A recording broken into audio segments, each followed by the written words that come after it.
Well, I think that's absolutely true.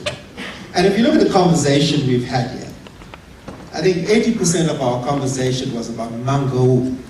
Now, I remember Zwelinzima in his report to the Congress said something fundamentally critical. He said, you know, we must stop spending all our time looking up to leaders and spend more of our time looking down to what our people are saying. You know, look at the Arab Spring. In fact, it wasn't organized by some major civil society social movement. It's people said, we've had enough. And around a very simple demand of social justice, human dignity, and bread. Now, I think that part of our discussion in this country is that we've forgotten how to build local organizations at a grassroots level that can take up the struggles that we all seem to be whining about here.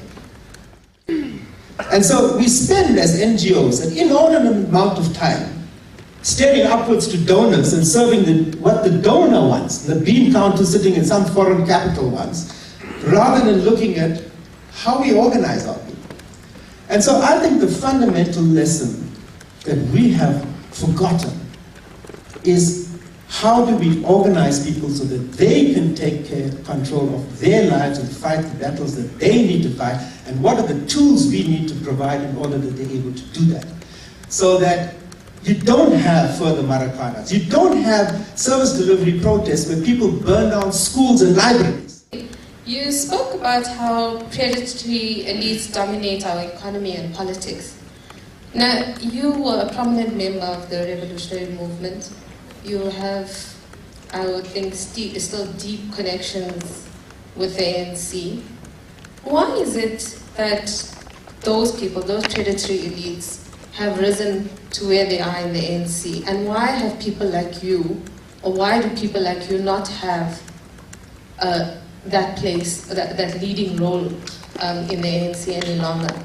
And you also said that Zweli has an immeasurably more difficult task in being able to articulate what's going wrong because he's bound by his organization. You don't. You can say a lot of the things that he can't say. But where can you say that? Are you able to relate? Is there a place where the ANC calls on its elders? I think my role now is really global, because I don't think we're going to solve this one country at a time. And so part of that work is an intergenerational debate. You know, how many young people have you really had on this platform? Yet, in terms of the statistics, half our population is under 20. Young people have wonderful ideas. You know, if you look at Mixit as an example that was mentioned earlier, there's probably 20 million young people talking to each other. Do any of us know what they're talking about? And so yes, in 2007, because of my work that I do in global malnutrition, I went to Gwede Mantashe, as Secretary General of the ANC and the President of the ANC, Jacob Zuma, and I said to them, listen, in terms of the statistics, our country in health represents a country at war. Our statistics on infant mortality, maternal mortality, on HIV/AIDS, on tuberculosis, rank us amongst Sierra Leone and Liberia when it was at war, and Iraq and Afghanistan. And with Zweli and Peace from the ANC, we then agreed to do a roadmap on health and education, which brought together, for the first time in 10 years, all the stakeholders in health, from government to business to the unions. It was an amazing process.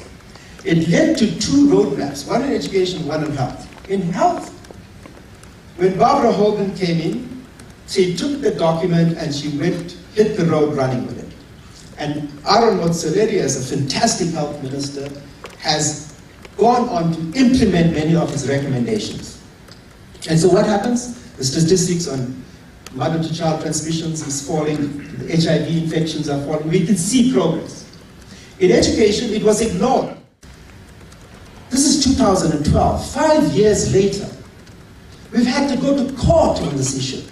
It's unbelievable that The very organizations that are representing what we, as in 2007, agreed as a government-adopted program to tackle the education crisis, the minister is still in denial. And then you have senior office bearers saying the use of litigation, an attack on majoritarianism, or it's sponsored by some foreign agency. What total bullshit. I mean, this nonsense that we suddenly have gone back to feudalism, that when I elect someone as a citizen, I give them a divine right to rule over me. It went out in the 16th century. And in that crisis, many of us are prepared to put up our hands and say, what can I do to help?